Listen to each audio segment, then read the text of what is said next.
রাসূল সাল্লাল্লাহু আলাইহি ওয়াসাল্লাম বলেছেন, আমি জান্নাতের প্রতি দৃষ্টিপাত করে দেখলাম তার অধিকাংশ অধিবাসী গরীব, আর জাহান্নামের প্রতি দৃষ্টিপাত করে দেখলাম তার অধিকাংশ অধিবাসী মহিলা।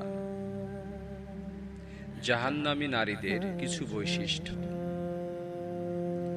যে নারী মাথার চুল খুলে বেপর্দা হয়ে ঘর থেকে বাইর হয়, যে নারী তার স্বামী থাকা সত্ত্বেও পর পুরুষের সাথে কুকর্মে লিপ্ত হয়, যে নারী তার স্বামীর সাথে তর্ক করে এবং স্বামীকে অসম্মান করে, যে নারী অপবিত্র থাকা সত্ত্বেও পবিত্রতা অর্জনে অলসতা করে এবং নামাজে অমনোযোগী,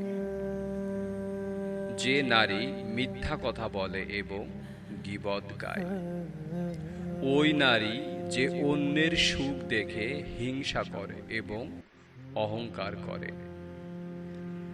রাসূল সাল্লাল্লাহু আলাইহি ওয়াসাল্লাম বলেন, হে নারীগণ, তোমরা দান সদকা করো বেশি বেশি করে, আল্লাহ তাআলার কাছে ক্ষমা প্রার্থনা করো, কেননা আমি জাহান্নামে তোমাদের অধিক হারে দেখেছি।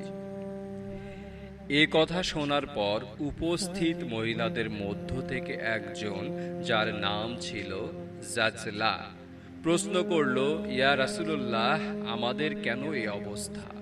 কেন জাহান্নামে আমরা বেশি সংখ্যায় যাব? রাসূল সাল্লাল্লাহু আলাইহি ওয়াসাল্লাম বললেন, তোমরা স্বামীর প্রতি বেশি অকৃতজ্ঞ ও অভিশাপ দাও বেশি।